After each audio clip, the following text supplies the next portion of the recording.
नमस्कार दोस्तों। आज हमारा आखिरी वीडियो है सिंधु घाटी सभ्यता का। ठीक है, कल से हम शुरू करेंगे वैदिक सभ्यता। और यहाँ पे एक छोटी सी सूचना कि सिंधु घाटी सभ्यता के जो मुख्य मुख्य नगर हैं उनमें जो जो मेन साक्ष्य थे वो तो सारे विशेषताओं में मैंने ले लिए। ठीक है, कुछ और भी साक्ष्य बचे हुए हैं या रिपीटेड है, तो मैं एक कल या परसों स्कैन करके और 5-7 पेज हैं नगरों के वो अपलोड कर दूंगा। आप उसको आराम से देख लेना और उसमें कोई अगर बातें ठीक लगती है कि कहीं ऐड करनी चाहिए तो आपके ऊपर ऐड कर लेना या पढ़ लेना। नहीं भी करोगे तो भी कोई फ़र्क नहीं पड़ेगा। जो हमने पढ़ लिया है ना वो बहुत सफिशिएंट है। ठीक है, तो आज सिंधु घाटी सभ्यता का 10वां और आखिरी वीडियो। जब मैं ऑफलाइन में पढ़ाता हूँ तो सिंधु घाटी मेरी चली जाती है करीबन 15 से 20 दिन के बीच में लेती है। ऑनलाइन में मेरे लिए इसने 10 दिन मतलब 10 क्लासेस लगा ली इसने टोटल। तो इस हिसाब से ऑफ़लाइन की तुलना में ऑनलाइन थोड़ा जल्दी भी हो रहा है। हालांकि कंटेंट मैं ऑफ़लाइन में कम देता हूँ, इतना नहीं दे पाता जितना ऑनलाइन में देता हूँ। हालांकि इस बार तो मैंने ऑफ़लाइन बैच भी नहीं लिया, पिछली बार ही लिया था और उससे पहले लिया था, उससे पहले लिया था, 3 बार लिया बैच ऑफ़लाइन का। तो वो ऑफ़लाइन का बैच मेरा 7 से 8 महीने में पूरा होता है। ठीक है, तो इसको अपन माने 6 से 7 महीने। तो जुलाई में मैंने काम शुरू कर दिया, इस हिसाब से मार्च तक अपना ये काम हो जाएगा अच्छे से। ठीक है, तो आप वैसे वरीड ना हो इसके बारे में, चिंतित ना हो। ठीक है, अब मैं बात करूँगा, आज अपना लास्ट पॉइंट है हड़प्पा सभ्यता का पतन। ठीक है, हड़प्पा सभ्यता का पतन कैसे हुआ उस पर हम बात करेंगे। हड़प्पा सभ्यता का पतन।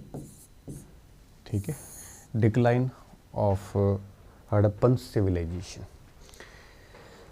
देखो, हड़प्पा सभ्यता का उत्थान कैसे हुआ, जितना जटिल इस प्रश्न का जवाब है उसी प्रकार हड़प्पा सभ्यता का पतन कैसे हुआ इसका भी जवाब उतना ही जटिल है।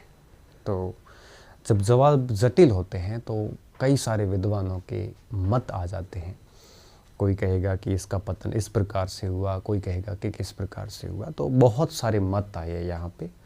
हम आज विभिन्न मतांतरों की समीक्षा करेंगे और समीक्षा करने के बाद में हम बात करेंगे कि एग्जैक्टली क्या रीज़न रहे होंगे, उस निष्कर्ष पर पहुँचने का प्रयास करेंगे कि हड़प्पा सभ्यता का पतन में आखिर कौन से कारण या कौन सा कारण जिम्मेदार था, उस पर हम बात करेंगे आज।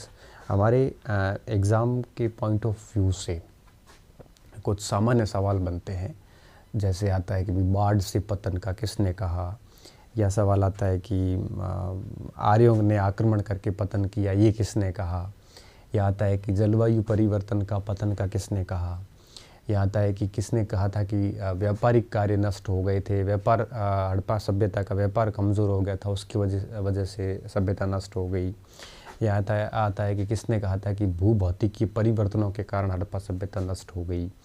ठीक है, तो किसने कहा था कि बाढ़ से नष्ट हो गई, किसने कहा था कि जल प्लावन से नष्ट हो गई। तो विभिन्न सारे विद्वानों के अनेक मत दिए गए और आज तक कोई ऐसा मत नहीं आया जो एकमात्र ऐसा कोई मत नहीं आया जैसे हम पूर्ण रूप से स्वीकार करें। ठीक है, इतना ज़रूर माना जाता है कि सारे कारण एक साथ ही जिम्मेदार रहे होंगे, क्योंकि हर नगर का पतन अलग कारण से हुआ होगा, हर नगर का पतन अलग अलग समय हुआ होगा। ये फिक्स नहीं है कि भाई सारे नगर एक साथ नहीं उजड़े थे। निश्चित रूप से इतनी समृद्ध, इतनी विकसित सभ्यता एक साथ नहीं ख़त्म हुई थी, धीरे धीरे चरणबद्ध तरीके से ख़त्म हुई थी। हालांकि कालीबंगा और बनावली में साक्ष्य जो मिलते हैं उससे ऐसा लगता है कि पूरी सभ्यता एक साथ ही ख़त्म हुई, क्योंकि उनकी एक स्तर ही मिला हमें बढ़िया ढंग से।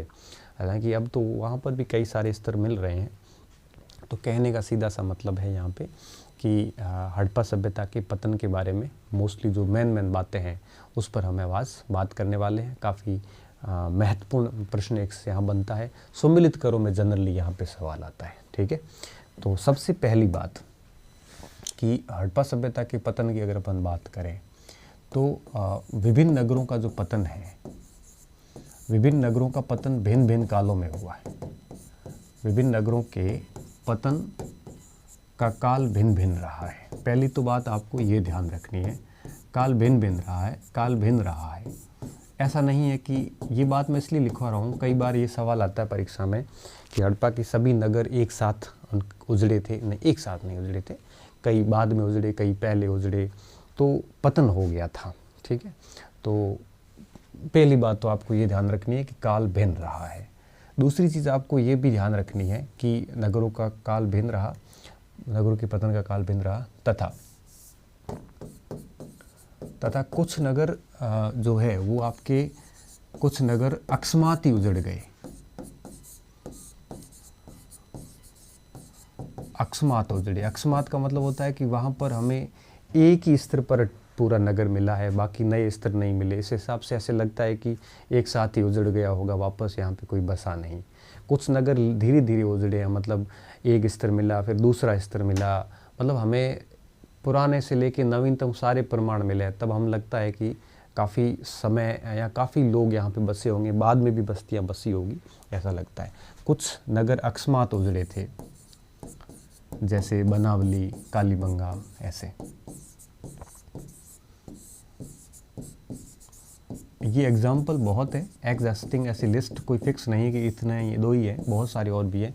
तो कुछ नगर जो है वो आपके कुछ नगर क्रमिक रूप से अवसान को प्राप्त हुए। ठीक है, धीरे धीरे हुए थे, जैसे आपके धोलावीरा, मोहनजोदड़ो। ठीक है,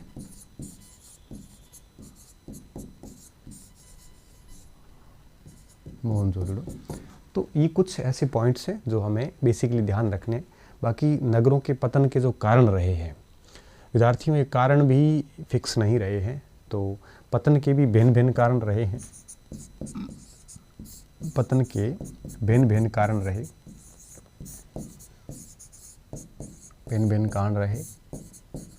ठीक है, तो विभिन्न विद्वानों ने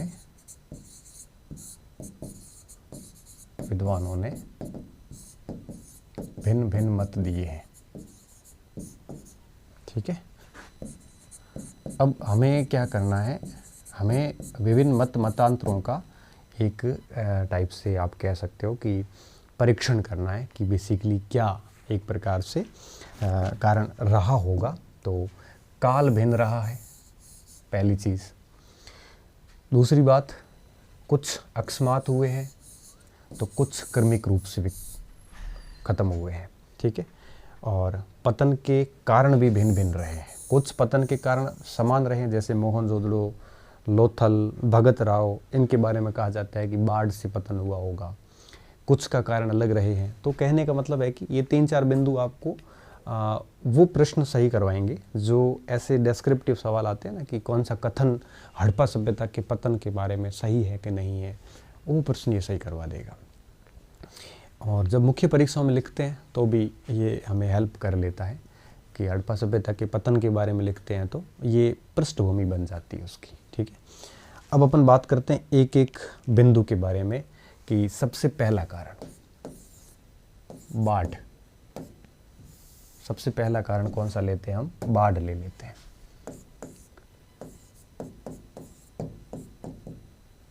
ठीक है, कि फ्लड आई थी, बाढ़ आई थी और बाढ़ के कारण हड़प्पा सभ्यता का पतन हुआ। ये इसकी मेन प्रतिपादक थे मार्शल। ठीक है, मार्शल ने कहा कि मोहनजोदड़ो के अंदर निश्चित रूप से बाढ़ आई थी सिंधु नदी के अंदर और उस बाढ़ से हड़प्पा सभ्यता का पतन हुआ।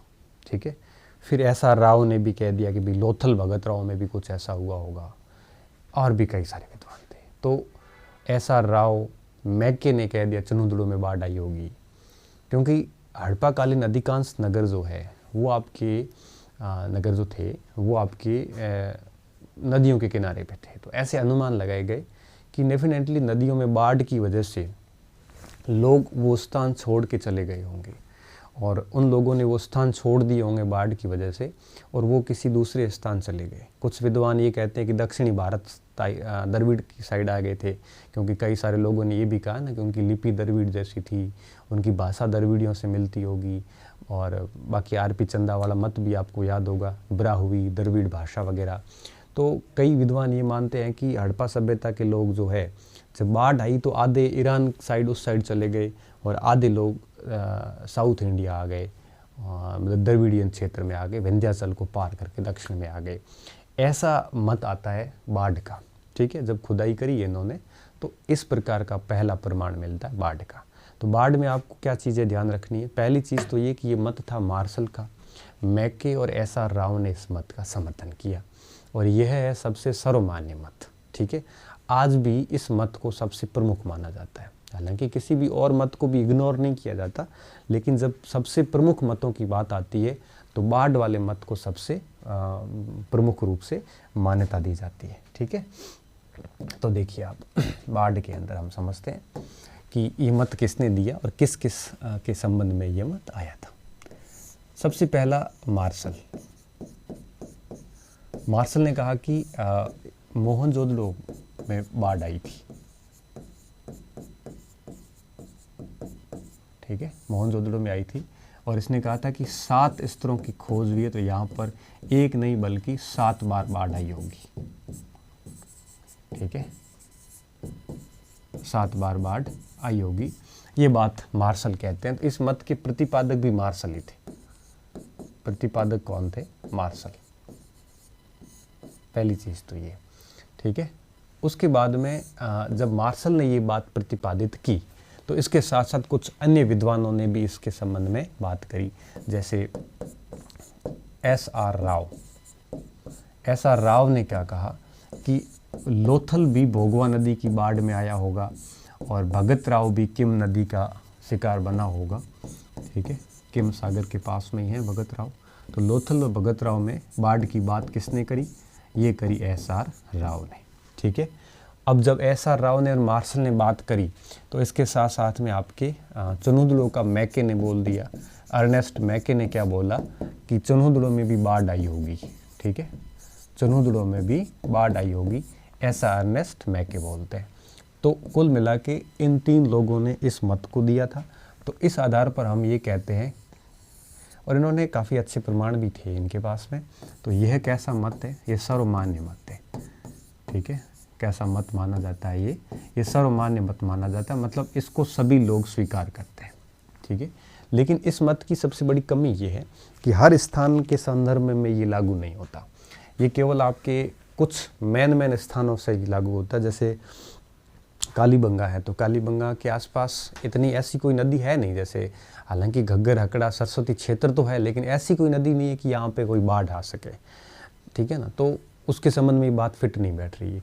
ये बात सिर्फ उन्हीं के संबंध में फिट बैठ रही है जो नीचे के क्षेत्रों में थे और नदियों के किनारे पे थे। ऊपरी क्षेत्रों के संबंध में भी ये बात फिट नहीं बैठ रही है, हड़प्पा वगैरह के संबंध में फिट नहीं बैठ रही है, और नदियों के किनारे नहीं थे उनके संबंध में फिट नहीं बैठ रही है। तो इस मत से हम ये सीख सकते हैं कि कुछ नगर जैसे ये बताए गए हैं, इनका पतन निश्चित रूप से हुआ होगा बाढ़ से, लेकिन सारे नगरों का पतन बाढ़ से नहीं हुआ होगा। बाढ़ के बाद में विद्यार्थियों जो दूसरा सबसे अहम मत आता है, तो हम ये बात पॉइंट आउट करके लिख सकते हैं नीचे नोट करके कि कुछ नगरों का पतन बाढ़ से हुआ होगा,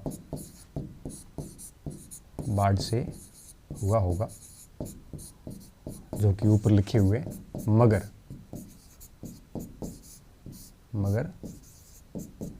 अधिकांश नगर बाढ़ के प्रभाव में नहीं थे, बाढ़ के प्रभाव में नहीं थे, क्योंकि सभी तो नगरों के किनारे भी नहीं थे, प्रभाव में नहीं थे। इस चीज़ को आप ध्यान रखना। तो बाढ़ वाला मत हो गया पूरा। अब हम आते हैं, दूसरा मत था कि आर्यों ने आक्रमण किया होगा।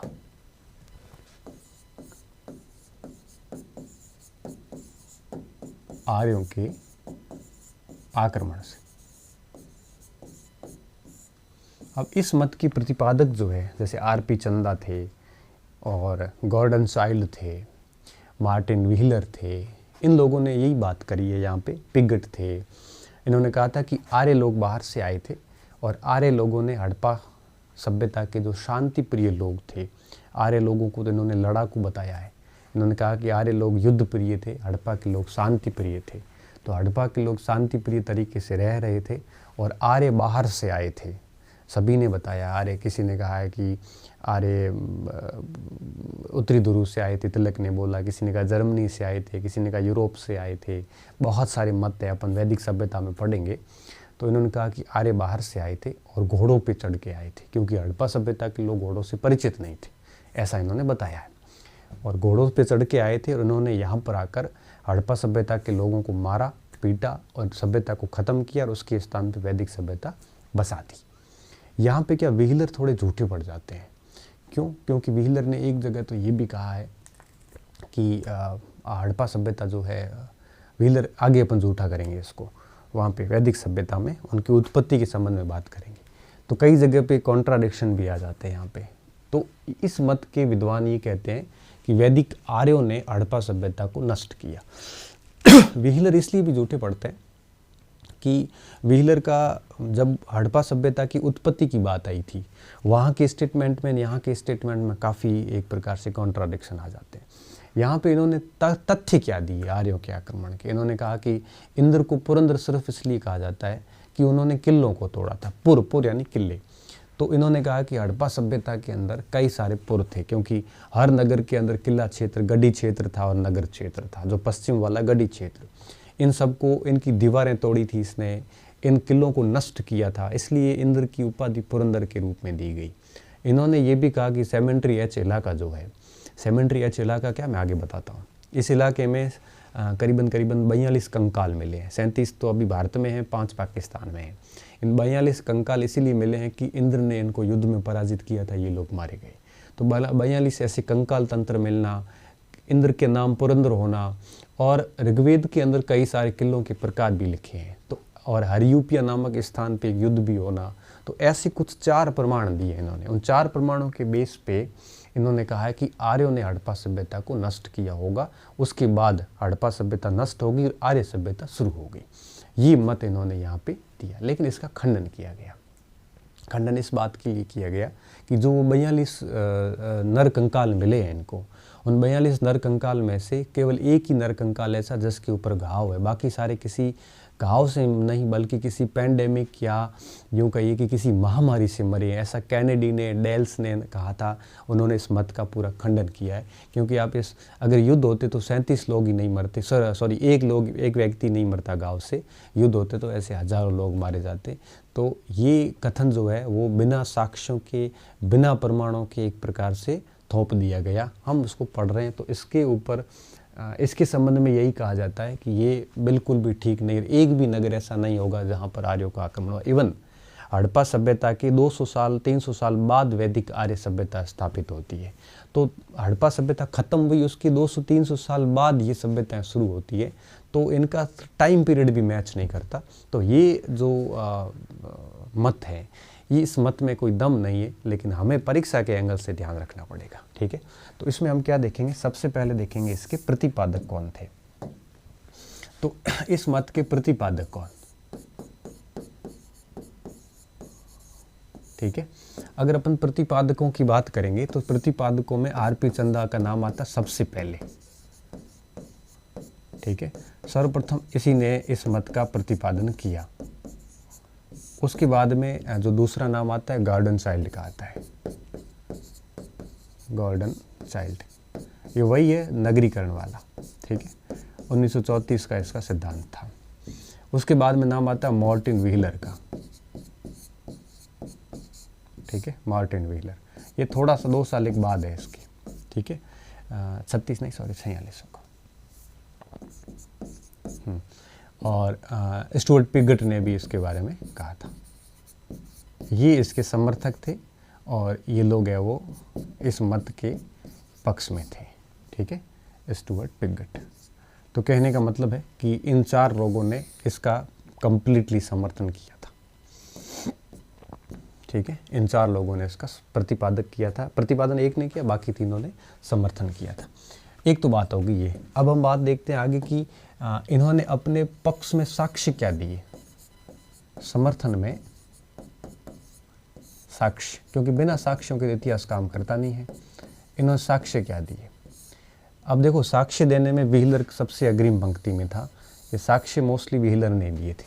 पहला साक्ष्य, सबसे पहला साक्ष्य ये बताया कि इंद्र को पुरंदर इसीलिए कहा जाता है कि उसने हड़प्पा सभ्यता के किला क्षेत्र को ध्वस्त किया था। ठीक है, तो क्या कहा इसने कि इंद्र को पुरंदर, बाकी अपन वैदिक सभ्यता पढ़ेंगे तब मैं आपको बताऊंगा कि इंद्र को वास्तव में पुरंदर क्यों कहा गया था, लेकिन अभी आप यही समझ लीजिए, पुरंदर इसलिए कहा गया कि इसने हड़प्पा काल या हड़प्पा सभ्यता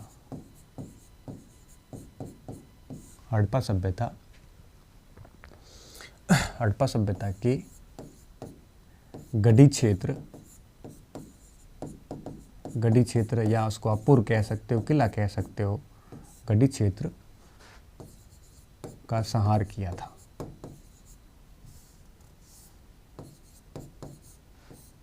ठीक है, तो हड़प्पा काल की किलों को ध्वस्त करने के कारण इंद्र को पुरंदर कहा जाता है, ऐसा व्हीलर बताते हैं। इसीलिए इसने कहा है कि इंद्र ने किले तोड़े थे और किले तोड़ के लोगों को मारा था, और इस वजह से ये पुरंदर कहलाई, और यही रीज़न है कि इन्होंने हड़प्पा सभ्यता को नष्ट किया। ठीक है, ऐसा इन्होंने लॉजिक लगाया है। दूसरा लॉजिक इन्होंने क्या लगाया, दूसरा इन्होंने ये लॉजिक लगाया, हरियूपिया नामक स्थान पर युद्ध का प्रमाण मिलता है वेदों में।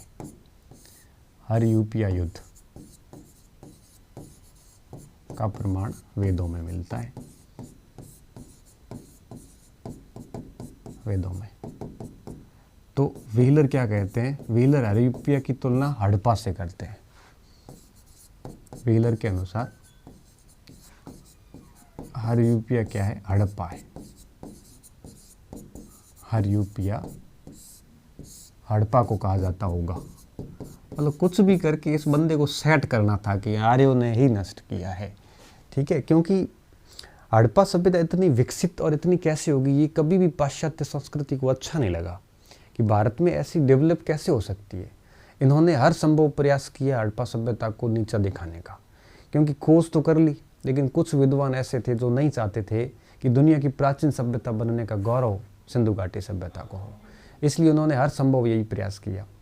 इन्होंने वैदिक सभ्यता को भी तोड़ने का बहुत प्रयास किया। इनकी खूब आलोचना करी इन्होंने कि ऐसी ऐसी कहानियाँ गढ़ी थी, ऐसी ऐसी बातें गढ़ी इन दोनों सभ्यताओं के बारे में कि इनको ये लगे कि भारत का इतिहास हमने आने के बाद ही सब कुछ किया है, इससे पहले भारत का कुछ इतिहास ही नहीं था। मतलब भारत के गौरवपूर्ण अतीत के ऊपर प्रहार करने में इन लोगों ने कोई कसर नहीं छोड़ी थी, और ये सारी चीज़ें उसी का हिस्सा थी। हमारे पाठ्यक्रम में शामिल कर ली, हमने इतनी पढ़ ली कि हमें अब लगने लग गया। अब मैं भी बोलूँगा तो कईयों को अच्छा नहीं लगेगा, कैसे कैसे बोल दिया। लेकिन देखो, अब उन्होंने कहा कि घोड़ों से परिचित नहीं थे, जबकि 5-5 जगह घोड़ों के प्रमाण मिल चुके हैं, रथ मिल चुके हैं। बिना घोड़ों के रथ कैसे चलते होंगे। निश्चित रूप से घोड़े तो थे ही, लेकिन इन्होंने सिर्फ इस बात के लिए ये लिखा यहाँ पे घोड़े से परिचित नहीं थे। क्यों? क्योंकि इस बात को सिद्ध करने के लिए कि वैदिक आर्य घोड़ों से बाहर से आए थे, तो इन्होंने घोड़े देखे ही पहली बार थे, ये बात तय कर ली इन्होंने। बहुत सारी और भी चीज़ें आती है। तो कहने का मतलब है कि इनको वैदिक आर्य और हड़प्पा सभ्यता को उन्होंने हमेशा से हड़प्पा सभ्यता को पहले रख के वैदिक कार्यों को बाद में रखने का प्रयास किया है। तो कुछ विद्वान ये कहते हैं कि हड़प्पा सभ्यता से वैदिक सभ्यता तो बहुत ज़्यादा पुरानी थी, क्योंकि ग्रामीण संस्कृतियाँ वही थी। फिर लोग कहते हैं कि वैदिक संस्कृति से ही धीरे धीरे हड़प्पा सभ्यता आगे कहते हैं डेवलप हुई थी। ये प्रमाण भी है, लेकिन बात वापस वही है कि हमारे पास इसके कोई फिक्स साक्ष्य नहीं है। तो इन लोगों ने इस प्रकार से हरियूपिया हड़प्पा को बताया। हरियूपिया युद्ध हुआ था, हरियूपिया युद्ध का प्रमाण वेदों में। व्हीलर के अनुसार हरियूपिया हड़प्पा था, हड़प्पा का नाम था। ठीक है, तो ये बात इस व्हीलर ने कही थी यहाँ पे। इसके अलावा तीसरा प्रमाण क्या दिया? तीसरा प्रमाण इन्होंने क्या दिया? हरियूपिया युद्ध हो गया, इंद्र का पुरंदर हो गया। ऋग्वेद में ऋग्वेद में कई पुर के नाम हैं। ठीक है, ऋग्वेद के अंदर कई सारे किलों के हमें नाम मिलते हैं और इन किलों के नाम मिलना भी इन्होंने ये कहा कि निश्चित रूप से यहाँ पर आपके ये किले थे और इन किलों को इसने नष्ट किया है। ठीक है, तो शारदी, अश्वमयी, अश्वमयी मतलब पत्थर का किला, आमा इत्यादि, ये सारे के सारे ऋग्वेद में पुर के नाम मिले और इन किलों को इसने इंद्र ने नष्ट किया होगा।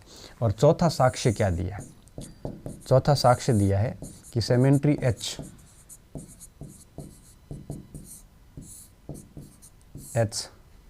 से प्राप्त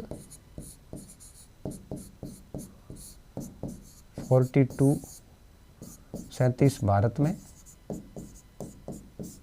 प्लस 5 पाकिस्तान में अभी प्राप्त 42 शव या नर कंकाल।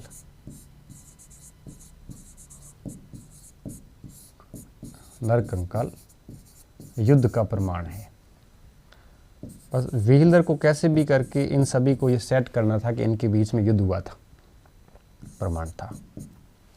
ठीक है, तो अब आप समझ गए होंगे ये इन्होंने सारे प्रमाण में पक्ष दिए थे। ये सेमेंट्री एच क्या है, थोड़ा मैं इसको डिटेल से आगे ले रहा हूँ, आप लिख लेना इसमें। ठीक है, आप उसको देख लो आराम से।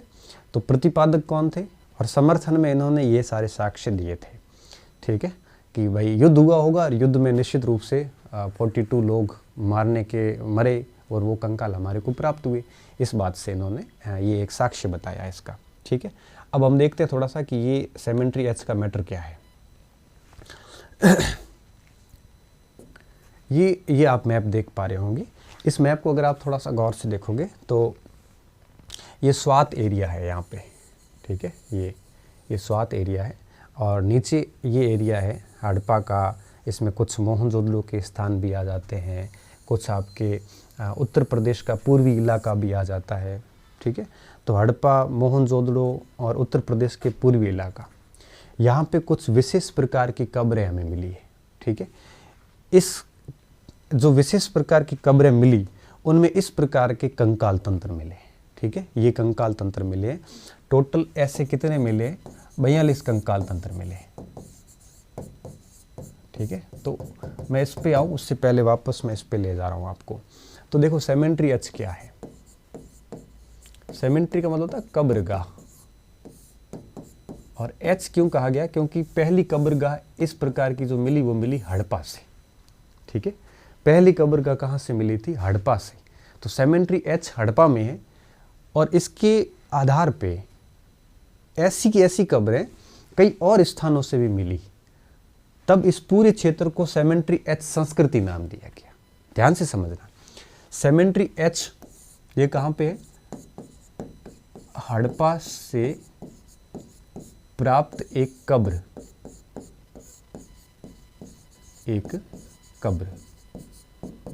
ऐसी ही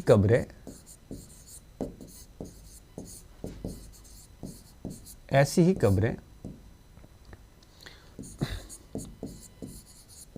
मोहनजोदड़ो से लेकर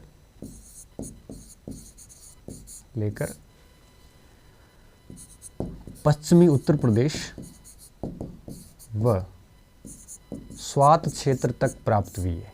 ये स्वात क्षेत्र तक प्राप्त हुई। इसलिए इस पूरे क्षेत्र को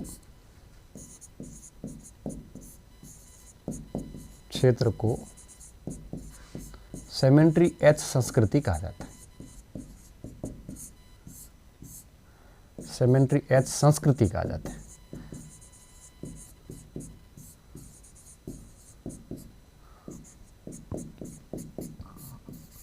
ठीक है, समझ में आ गया होगा आपको। तो सेमेंट्री एच तो एक कब्र है। क्या है? एक कब्र है जो कहाँ से मिली है? हड़प्पा से। लेकिन जो सेमेंट्री एच की कब्र है जिसमें नर कंकाल मिला, ऐसी सैम कब्र जिसमें विशेष प्रकार के पात्र मिले हैं, घड़े टाइप बने हुए, ऐसी सैम कब्र, ऐसी ही इसी पैटर्न की कब्रें मोहनजोदड़ो से लेकर और गंगा नदी, मतलब ये पश्चिम के उत्तर प्रदेश और ऊपर और थोड़ा बहुत स्वात नदी, इन सारे क्षेत्रों में मिली है। तो इस पूरे क्षेत्र को फिर उन्होंने क्या नाम दे दिया है, सेमेंट्री एच संस्कृति नाम दे दिया।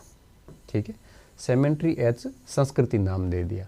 तो सेमेंट्री एच तो हड़प्पा में, और इसकी संस्कृति फिर पूरे कई सारे क्षेत्र में फैली हुई, इस बात का ध्यान रखना। ठीक है, तो सेमेंट्री एच से हमें टोटल कितने कंकाल मिले, 42 कंकाल मिले। सॉरी, सेमेंट्री एच की अगर मैं बात करूं तो यहाँ पर हमें टोटल अगर बात करें तो 5 इधर और 37 इधर, टोटल 42 है। 37 + 5 कंकाल मिले। ठीक है, अब ये जो कंकाल मिले हैं इनके बारे में ये कहा जाता है कि यहाँ पर निश्चित रूप से कोई युद्ध हुआ होगा। क्या हुआ होगा, युद्ध हुआ होगा, युद्ध हुआ होगा। और ये युद्ध के हड़प्पा सभ्यता के लोगों के और वैदिक आर्य लोगों के बीच में हुआ होगा, ऐसे प्रमाण है वो ये लोग बताते हैं। ठीक है, तो इस चीज़ का आपको ध्यान रखना। लेकिन एक यहाँ पे छोटी सी बात और बता दूं, जो 42 नर कंकाल मिले उनमें से 37 जो नर कंकाल है वो सेमेंट्री एच प्रकार के 5 थोड़े से अलग मिले हैं। तो अगर अब आपकी परीक्षा में ये सवाल आए ना कि सेमेंट्री एच में कुल कितने कंकाल मिले हैं हमें, तो सेमेंट्री एच में हमें मिले हैं टोटल 37। ठीक है, 37 कंकाल मिले, 5 मिले हैं बट वो थोड़े से अलग पैटर्न के हैं, सेमेंट्री एच टाइप के नहीं। ठीक है, वो सीमा से थोड़े बाहर मिले हमारे को।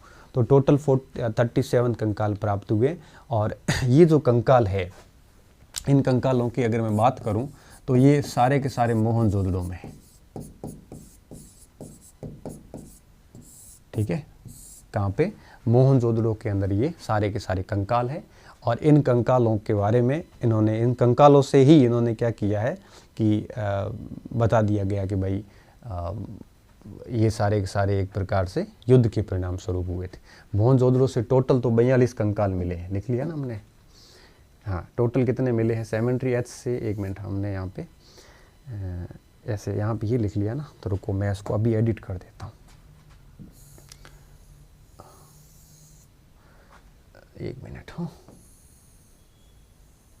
सेमेंट्री एच स्थान से हमें 42 नहीं है, 37 है, 37 कंकाल। ठीक है, मैं इसको ठीक कर लेता हूँ, 37 कंकाल जो कि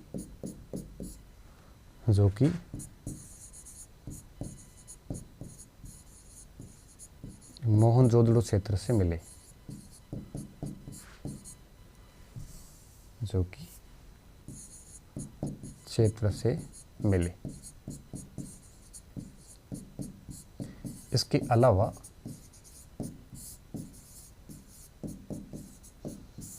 पांच और कंकाल भी मोहनजोदड़ो से मिले, 5 और कंकाल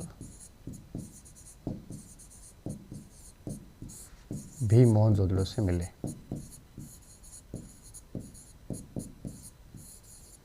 तो कुल मिला के कितने हो जाएंगे, 42 कंकाल हो जाएंगे। इसमें से अभी ऐसा माना जा रहा है कि जहाँ तक मेरी जानकारी है 37 जो है सेमेंट्री एच के कंकाल मिले हैं, ये सारे भारतीय संग्रहालयों में पड़े हैं और 5 ही पाकिस्तान में हैं। तो कुल मिला के 42 है, सेमेंट्री एच से हमें 37 है। अब मेरे हिसाब से कोई कॉन्ट्राडिक्शन नहीं रहा।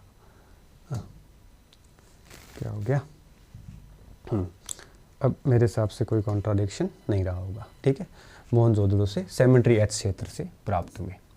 ठीक है, युद्ध हुआ होगा। अब बात ये आती है कि इससे ये कंकाल जो मिले इन सेमेंट्री एच से, इसके बाद व्हीलर ने ये कहा कि यहाँ पे क्या हुआ होगा, युद्ध हुआ होगा। लेकिन इस मत का खंडन हुआ। खंडन करने वाले थे डेल्स ने खंडन किया, बीबी लाल ने खंडन किया, बहुत सारे और विद्वानों ने भी इसका, कैनेडी ने खंडन किया। तो इस सेमेंट्री एच की इस पूरे की पूरी जो बात थी इसके ऊपर खंडन हुआ। और खंडन कैसे हुआ देखिए, 42 कंकाल तंत्र के ऊपर जो बात चली, तो इस पर विभिन्न विद्वान क्या कहते हैं, या उसको अपन ऐसे सीधा लिख सकते हैं। ये 42 कंकाल तंत्र है, 42 कंकाल तंत्र इस टाइप से, और 37 + 5। इसके बारे में अब देखो, कैनेडी, इसके अलावा आपके डेल्स, पीवी काणे, बीबी लाल, प्रोफेसर मिड्डो, ठीक है। इन सारे लोगों ने क्या किया इसका, डेल्स का नाम नहीं लिखा, जॉर्ज डेल्स ने आर्य आक्रमण के मत को खारिज किया है। आर्य आक्रमण के मत को खारिज किया, ठीक है। मत को क्या किया, खारिज किया। तो ये भी सवाल पूछते हैं कई बार कि किसने मत को प्रतिपादित किया था, किसने खारिज किया। तो यहाँ पे ध्यान देने योग्य ये बात भी है। देखिए कैनेडी ने क्या कहा था, कैनेडी ने ये कहा कि ये जो नर कंकाल है, ये नर कंकाल किसी महामारी के कारण हुए, युद्ध के कारण नहीं हुए। नर कंकाल महामारी के कारण हुए, कि निश्चित रूप से कोई मलेरिया जैसी महामारी आई होगी। तो कई बार ये भी सवाल पूछा जाता है कि हड़प्पा सभ्यता के अंदर महामारी से सभ्यता नष्ट हुई, ये कथन किसका है? तो आप सीधा उत्तर दोगे कथन है कैनेडी का, UR कैनेडी का कथन है।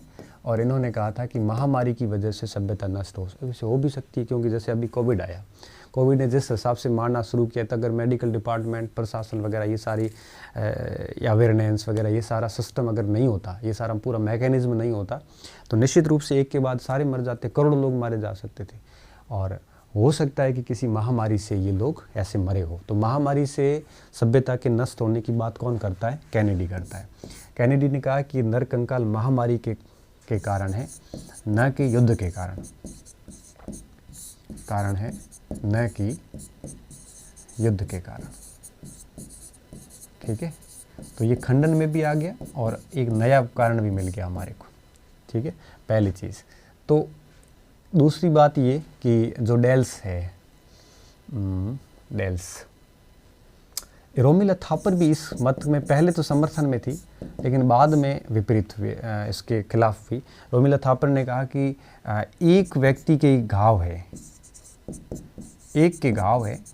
और बाकी जो मिली उसमें हड्डियों में आपके कैल्शियम की, विभिन्न सारे तत्वों की कमी है, कुपोषण दिख रहा है।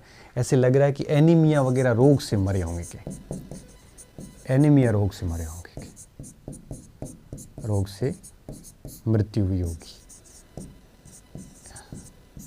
ये इन्होंने इस बेस पे बताया कि जो हमें हड्डियाँ मिली, इन हड्डियों का जब लेबोरेटरी में परीक्षण किया गया तो पता ये चलता है कि घाव तो उन 37 में से एक व्यक्ति के ही है, 42 में से। बाकी सारे के सारे जो घाव है, 37, क्योंकि एक ही स्थान पे 37 मिले हैं, तो एक स्थान क्या, एक पूरे क्षेत्र में, तो एक के घाव है, बाकी सारों के घाव नहीं है। उनकी हड्डियों का जब परीक्षण किया गया तो कुपोषित हमें मिली। इस हिसाब से कहा जाता है कि कोई है वो रक्त की कमी के कारण मरी होगी। एनीमिया का मतलब होता है रक्त अल्पता, तो उस प्रकार से ये लोग मरे होंगे, ऐसा रोमिला थापर बोलती है, ठीक है। तो ये लोग इसके खंडन में थे और किस प्रकार इन्होंने खंडन किया, ये ऑलमोस्ट सारी बात है वो यहाँ पे हो गई, और मुझे विश्वास है कि आपको ये बात समझ में आ गई होगी, ठीक है। तो इसमें ये सेमेट्री एच में आपके यूपी का इलाका आ जाएगा, मोहनजोदड़ो आ जाएगा, हड़प्पा इलाका भी आ जाएगा, मतलब पंजाब हरियाणा का क्षेत्र भी आ जाएगा। ये पूरा इलाका सेमेट्री एच में आता है। तो इसमें आपको इस मत में, आर्यों के आक्रमण के मत में आपको सेमेट्री एच भी सीखने को मिल गया, ठीक है। तो ये तो हो गया आर्यों का आक्रमण। अब मैं आगे आता हूँ तीसरे मत के ऊपर। ये आपने लिख लिया होगा, वापस एक बार देख लो आराम से, फिर लिख लेना। अब आते हैं तीसरे मत के ऊपर कि तीसरा मत क्या था। देखिए विद्यार्थियों, तीसरा मत था आपके भूतात्विक परिवर्तन। भूतात्विक परिवर्तन का क्या मतलब है? भूतात्विक परिवर्तन का ये मतलब होता है जैसे भूगर्भ के अंदर, पृथ्वी के आंतरिक भागों में अगर कोई हलचल जैसी स्थिति हो, या पृथ्वी का जो समुद्र का तलीय क्षेत्र है ये थोड़ा ऊपर उठ जाए, तो इससे क्या होता है कि आंतरिक भागों की गड़बड़ी के कारण ऊपर के कई बार क्षेत्र नष्ट हो जाते हैं। मान लो किसी क्षेत्र पे भूकंप आ गया, तो भूकंप भूतात्विक परिवर्तन है ये, ठीक है ना। इसे अपन विवर्तनिक हलचल भी बोल सकते हैं, टेक्टोनिक मूवमेंट भी बोलते हैं। जब प्लेटें टकराती है आपस में तो भूकंप जैसी स्थितियाँ बनती है। कई बार ऐसी गहरी दरार भी आ जाती है, गहरी गाज, मतलब कहने का मतलब साफ है यहाँ पे कि भूतात्विक परिवर्तन का मतलब है कि धरातल के आंतरिक भागों में ऐसे परिवर्तन हुए, उन परिवर्तनों के कारण धरातल के बाह्य भागों में आपदाएं आई और सभ्यता नष्ट हो गई। ठीक है, इसमें हम क्या लिखेंगे कि धरातल के आंतरिक भागों में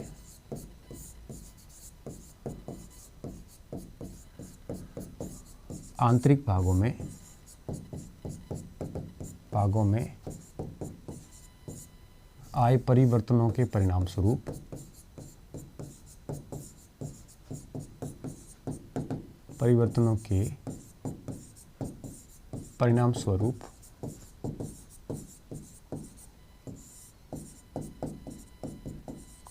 बाह्य भागों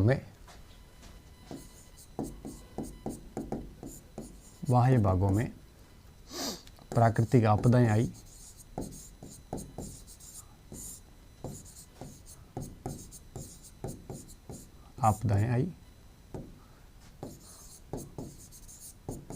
इससे सभ्यता नष्ट हुई।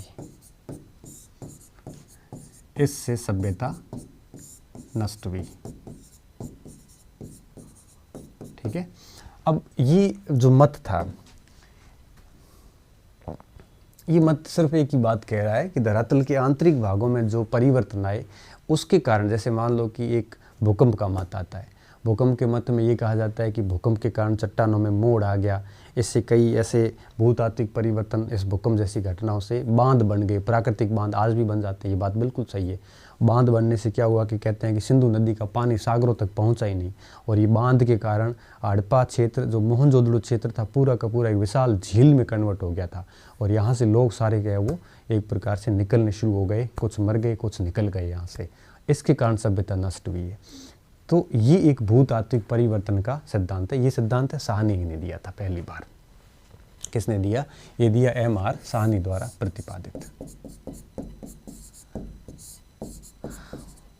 साहनी द्वारा प्रदत्त सिद्धांत है ये। तो ये सिद्धांत किसने दिया था? M.R. साहनी ने दिया था। सिद्धांत क्या था ये मैंने बता दिया। अब भूतात्विक परिवर्तन में कौन कौन से परिवर्तन हुए होंगे अपन उसके बारे में बात करेंगे। डेल्स क्या कहते हैं, डेल्स ने किस परिवर्तन की बात की है? ठीक है, डेल्स वही व्यक्ति जिसने थोड़ी देर पहले अपन ने देखा कि व्हीलर का खंडन किया था। डेल्स ये कह रहे थे कि एक प्रकार से जो समुद्री जो आपके बंदरगाह क्षेत्र है, ये बंदरगाह क्षेत्र धीरे धीरे आपके हुआ यूँ था कि इसने ये बोला है कि तटीय क्षेत्रों में उठाव हुआ। मतलब आपके समुद्री तटीय क्षेत्रों में जब उठाव होता है तो धीरे धीरे आपकी जल प्लावन आना शुरू हो जाता है। ठीक है, ये भूतात्विक परिवर्तनों से क्या क्या हो सकता है? जल प्लावन आ सकता है। जल प्लावन का क्या मतलब होता है? जैसे समुद्र का कोई भी तट ऊपर उठ जाए तो पानी पूरा सागरों से स्थल खंड की ओर आ जाता है और सारे लोग खत्म हो जाते हैं, वहाँ पे डूब जाते हैं, सभ्यता नष्ट हो जाती है। जल प्लावन आ सकता है, इसके अंदर भूकंप आ सकते हैं। ठीक है, भूकंप आ सकते हैं। ठीक है, इसके अलावा गहरी दरारें बन सकती है, दरार बन सकती है। तो ये सारी चीज़ें आपके इस भूतात्विक परिवर्तनों से होती है। ठीक है, तो डेल्स इसमें किस बात पर समर्थन कर रहे हैं? डेल्स ये कह रहे हैं कि तटीय क्षेत्रों में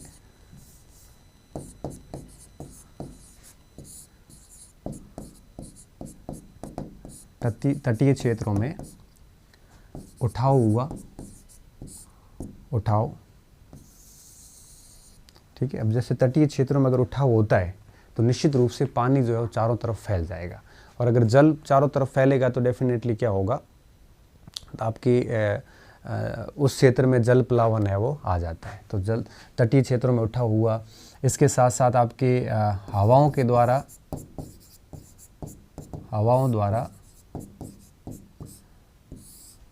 द्वारा नदी के मुहानों को अवरुद्ध किया गया, मुहानों को अवरुद्ध किया गया।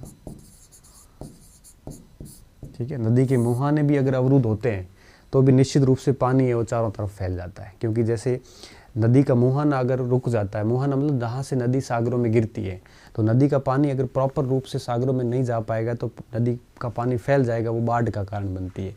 तो तटीय क्षेत्रों में उठता है तो भी बाढ़ आएगी, नदी के मुहाने अवरुद्ध होंगे तो भी बाढ़ आएगी। तीसरा इसने क्या बताया कि नदी तल जो है, नदी तल में अवसाद जम गए,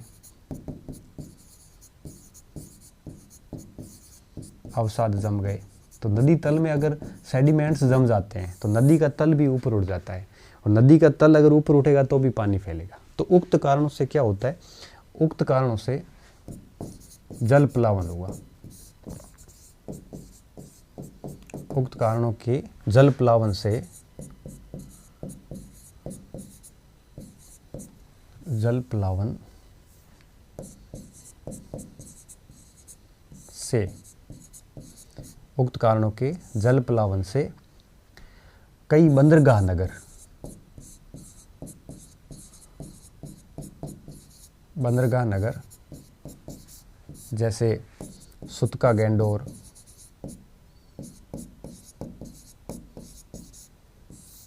सुतका कोह,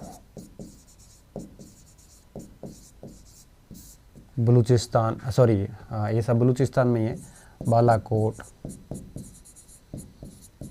बालाकोट का अवसान हुआ, क्योंकि ये बंदरगाह नगर थे और ये इन क्षेत्रों के पास में थे, तो सबसे ज़्यादा प्रभाव जो पास वाले क्षेत्र होते हैं उन पे सबसे ज़्यादा पड़ता है। तो बंदरगाह नगरों के पतन के पीछे डेल्स ने ये 3 कारण बताए थे कि तटीय क्षेत्रों में उठा हुआ हवाओं द्वारा नदी के मुहानों को अवरुद्ध किया गया और नदी तल में अवसाद जम गए। देखो तीनों कारण एक ही घटना के कारण बन रहे हैं। घटना क्या हो रही होगी कि जल प्लावन हुआ होगा। ठीक है, चाहे आपके तल ऊपर उठे, चाहे नदियों का रास्ता आगे अवरुद्ध हो, मुहाना अवरुद्ध हो, चाहे आपकी नदियों का तल ऊपर उठे या समुद्र का तल ऊपर उठे, तीनों का रीज़न एक ही बनता है यहाँ पे। ये डेल्स का मत था, आप आराम से इसको लिख लो। ठीक है, अब आगे देखिए क्या हुआ। डेल्स के बाद में एक राइक्स आए, उन्होंने भी ऐसा ही मत दिया, ये भी इसी में आएंगे। राइक्स का मत क्या था? राइक्स ने ये कहा कि एक विवर्तनिक हलचल आई। विवर्तनिक हलचल का मतलब होता है टेक्टोनिक मूवमेंट, जब 2 प्लेटें आपस में टकराती है, उसे हम वैसे सामान्य भाषा में कहे तो भूकंप आया था।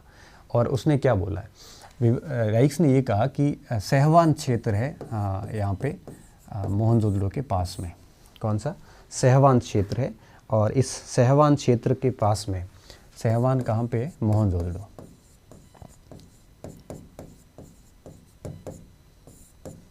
सहवान के निकट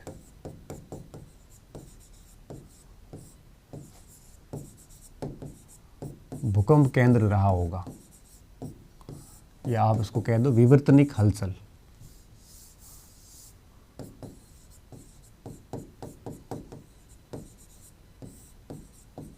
टेक्टोनिक मूवमेंट, भूकंप केंद्र रहा होगा। ठीक है, तो भूकंप केंद्र का मतलब होता है जहाँ से भूकंप उत्पन्न होते हैं, एपिसेंटर बोलते हैं जैसे। तो एपिसेंटर से हाइपोसेंटर, तो इस प्रकार से भूकंप होता है। ज्योग्राफी के अंदर आपको पता होगा कि जहाँ से भूकंप उत्पन्न होते हैं, फिर जहाँ सबसे पहली पी तरंग पहुँचती है, तो सहवान के पास में ये नीचे भूकंप का केंद्र रहा होगा। यहाँ पे डेफिनेटली आए होंगे जो ये भूकंप आए होंगे, और भूकंप के कारण सभ्यता नष्ट हुई होगी। इसने इसके प्रमाण दिए हैं। देखो क्या क्या प्रमाण दिए रहा होगा, इसके निम्न प्रमाण दिए हैं। इसके प्रमाण क्या दिए इसने, इसके क्या प्रमाण दिए? पहला प्रमाण ये दिया है कि मोहनजोदड़ो जो है, मोहनजोदड़ो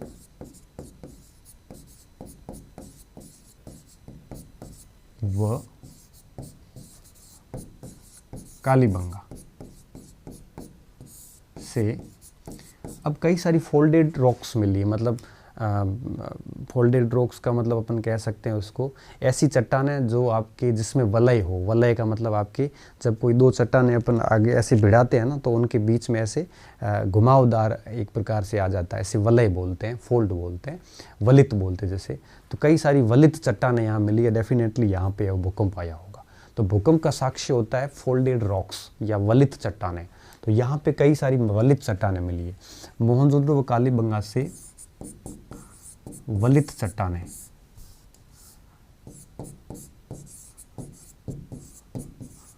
वलित चट्टानों को हम कहेंगे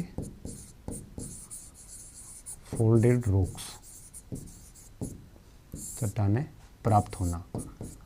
और वलित चट्टानें तभी बनती है जब आपके उस स्थान पे भूकंप आए हो। ये बात प्रमाणिक है। क्यों? क्योंकि चट्टानों में धंसाव, उठाव ये सब तभी आते हैं जब वहाँ पे टेक्टोनिक मूवमेंट भी हो। ठीक है, तो एक तो ये हो गया। दूसरा इसने ये कहा है कि मोहनजोदड़ो में एक प्राकृतिक बांध बना।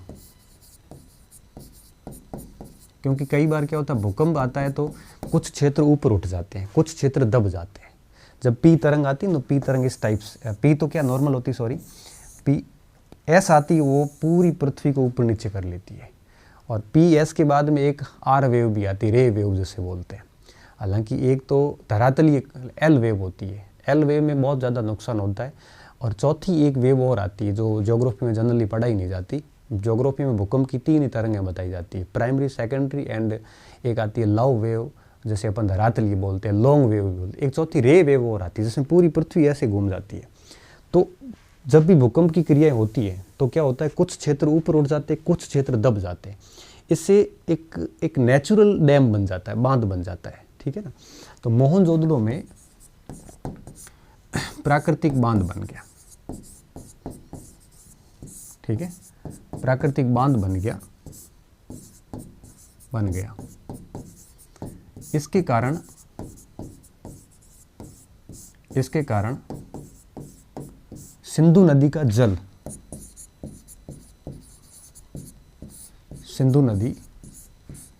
जल, सागरों तक नहीं पहुंच पाया, या सागर तक नहीं पहुंच पाया, जो कि अरब सागर में जाता है, सागर तक नहीं पहुंच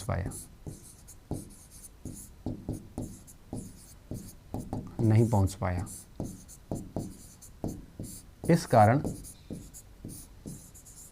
इस कारण मोहनजोदड़ो विशाल झील में कन्वर्ट हो गया।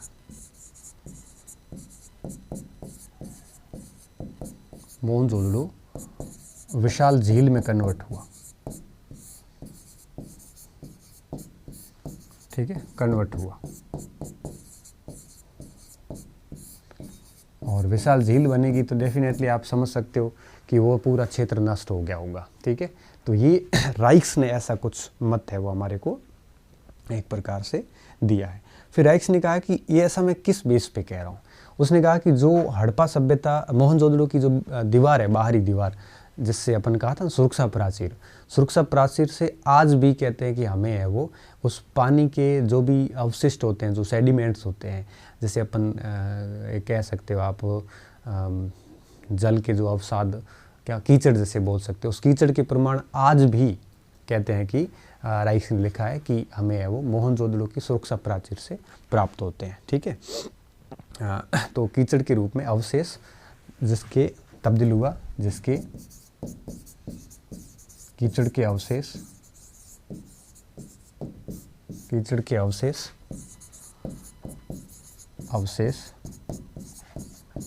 मोहनजोदड़ो की प्राचीर से प्राप्त होते हैं। मोहनजोदड़ो की सुरक्षा प्राचीर से प्राप्त होते हैं,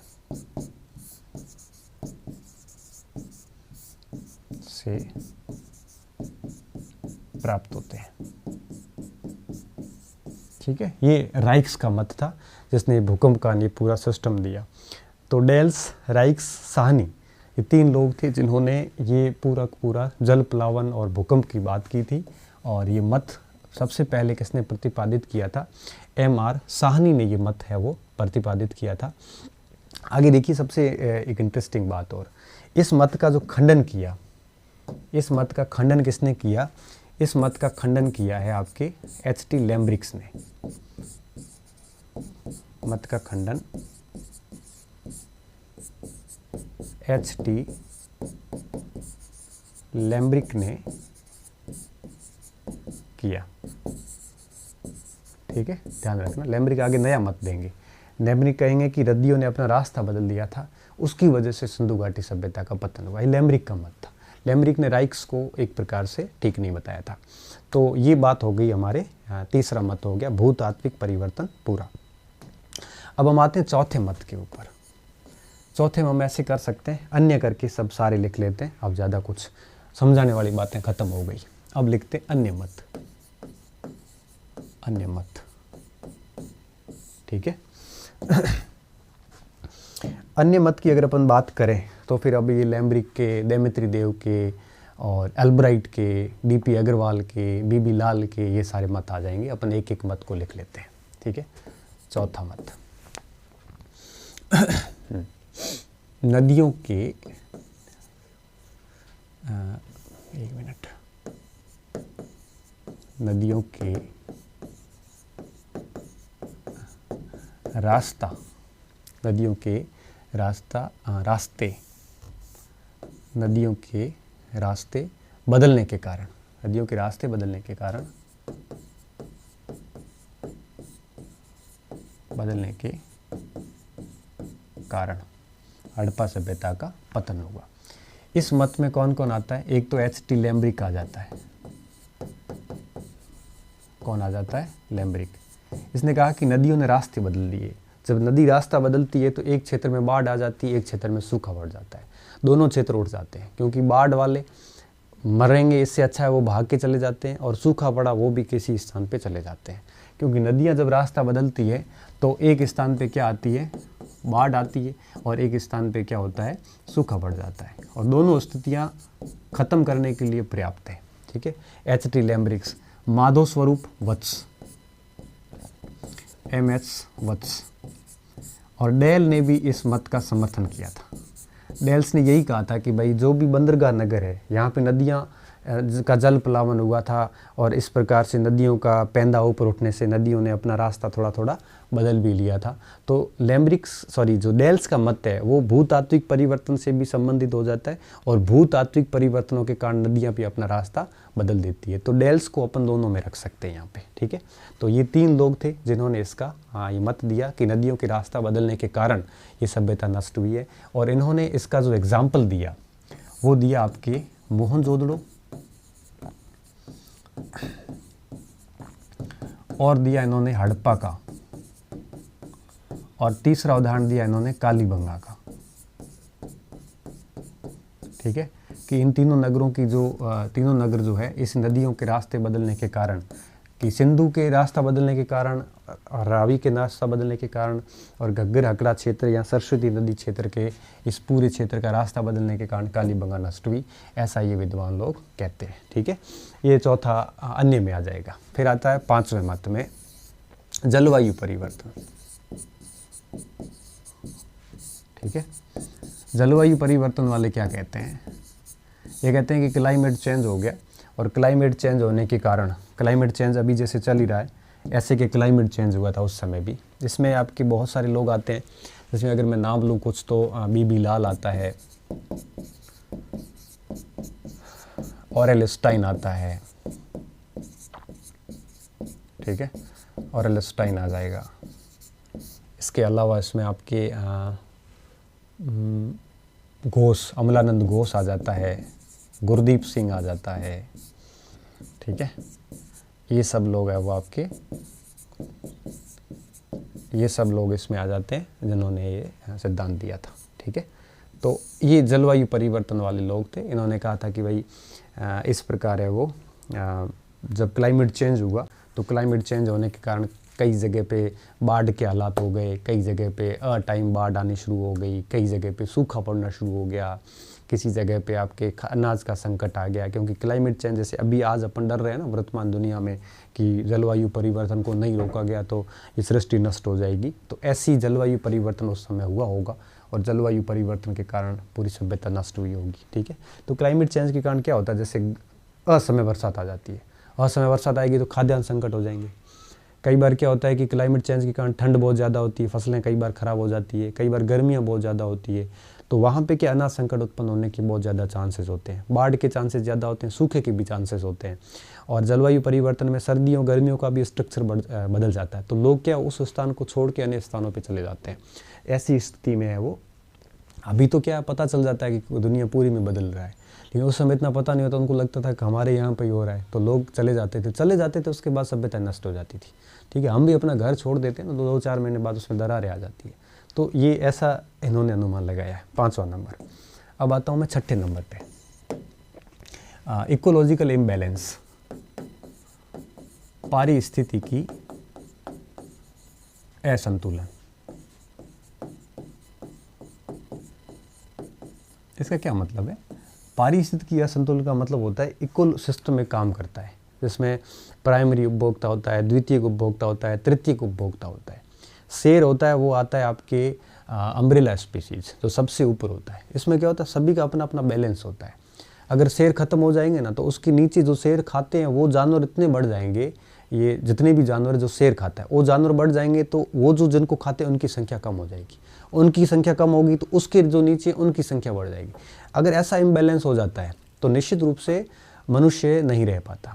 हमारा ऐसा माना जाता है, साइंस ये मानता है कि जो चींटियाँ और मक्खियाँ हैं, इनको खाने वाले अगर ना हो ना, तो ये 2 दिन में पूरी पृथ्वी को ऊपर है वो 4-5 फीट की ऐसी सतह बना सकते हैं, मतलब ख़त्म कर सकते हैं हम लोगों को।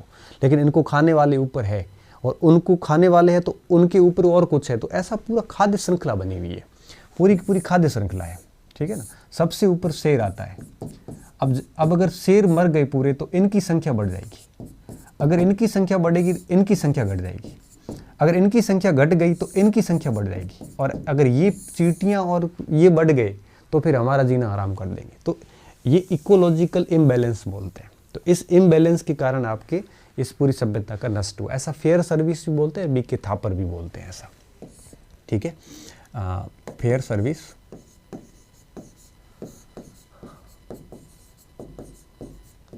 बीके थापर,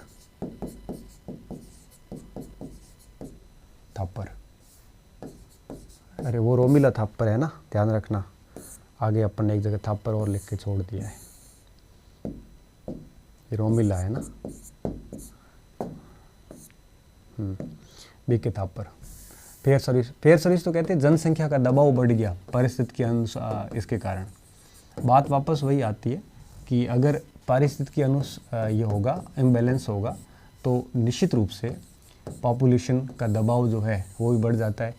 कुछ जानवरों की, कुछ जातियों की पॉपुलेशन कम हो जाती है, इस टाइप से।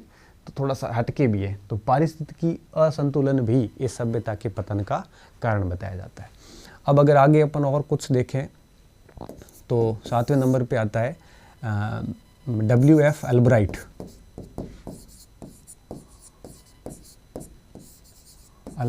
इसने क्या बोला? इसने कहा कि हड़प्पा सभ्यता का जो व्यापार था, हड़प्पा सभ्यता का व्यापार खत्म हो गया था, या व्यापार कमज़ोर पड़ गया था। ये तो कोई तर्क नहीं है। अब व्यापार कमज़ोर पड़ने से सभ्यता वैसे नष्ट नहीं होती, कमज़ोर हो गया था। इसके समर्थन में श्री रत्नाकर क्या कहते हैं? अब ये बातें तो ठीक है, अब परीक्षा के काम की है। बाकी रत्नाकर के अनुसार मोहनजोदड़ो मेसोपोटामिया से लाजवर्द मणि का व्यापार कमज़ोर हुआ। मेसोपोटामिया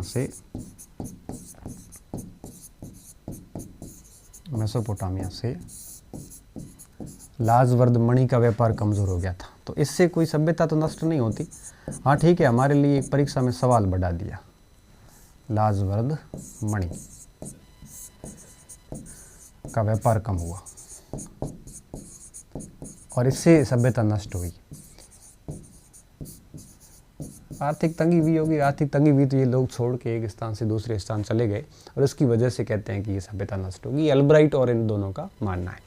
इसके अलावा 8वां बिंदु हम और ले सकते हैं, दीर्घकालिक सूखा। लंबे समय तक सूखा पड़ा था। कहते हैं कि कई सैकड़ों सालों तक 200-400 साल तक बारिश नहीं हुई थी, और उस बारिश नहीं होने के कारण हड़प्पा सभ्यता के लोग जो थे, वहाँ नदियाँ सूख गई, उसकी वजह से वहाँ से लोग पलायन कर गए। कुछ मेसोपोटामिया साइड चले गए, कुछ दक्षिण भारत साइड आ गए, ऐसा डीपी अग्रवाल कहते हैं। वो काफ़ी मान्य मत माना जाता है ये डीपी अग्रवाल। और एक शूद नामक विद्वान हुए थे, उन्होंने भी कहा था ये, ठीक है। तो इन दोनों ने ये बोला था, डीपी अग्रवाल। एक आए थे रूसी विद्वान देमेत्रियेव, इन्होंने तो अलग ही बात बताई। इन्होंने कहा कि कोई अदृश्य गाज गिरी थी। अपन आजकल बिजली बोलते हैं, अदृश्य गाज गिरने के कारण। देखो, अदृश्य गाज से कोई गांव नष्ट हो सकता है, कोई क्षेत्र नष्ट हो सकता है, पूरी सभ्यता कभी नष्ट नहीं हो सकती। ये अदृश्य गाज वाली बातें तो यूँ कहिए कि ठीक है, कोई स्पष्ट नहीं है। ये भू रासायनिक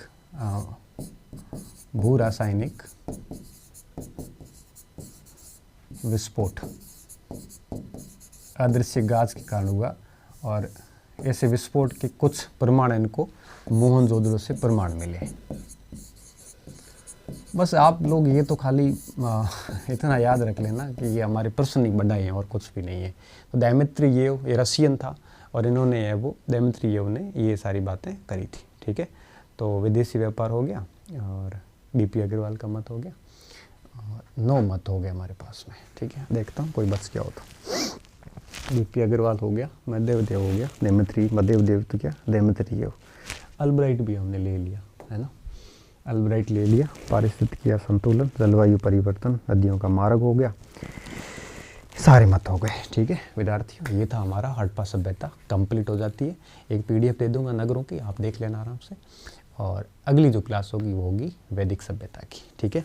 तो आज इसके साथ हमारे प्राचीन भारत के टोटल जो 35 प्रश्न आते हैं लगभग, उनमें से 10 प्रश्नों का काम हो गया है, ठीक है। भारतीय संस्कृति का बाह्य प्रसार, भारतीय संस्कृति की विशेषताएं, भारत की भौगोलिक सीमाएं, ठीक है, वहाँ से प्रश्न आते हैं 5, और पाषाण काल और सिंधु घाटी सभ्यता, यहाँ से आते हैं 5। मिनिमम 10 सवाल का काम हमने कर लिया है, और अब आगे हम आगे करेंगे। अब ऐसे मत समझना सर पार्ट 4 ही हुए हैं, ये पार्ट बहुत बड़े बड़े पार्ट हैं। ये होना अब आगे एक भी ऐसा टॉपिक नहीं, वैदिक फिर भी टाइम लेगा, वैदिक के बाद फिर एक भी ऐसा टॉपिक नहीं जो इतना टाइम ले, फिर बहुत जल्दी निकल जाएगा। हम बहुत कठिन टॉपिकों में से चल रहे हैं, हालांकि मैंने पूरी कोशिश की है कि इनको आसान बना के चलो, ठीक है। तो बहुत बहुत धन्यवाद विद्यार्थियों, अच्छे रहिए, मस्त रहिए और पढ़ते रहिए।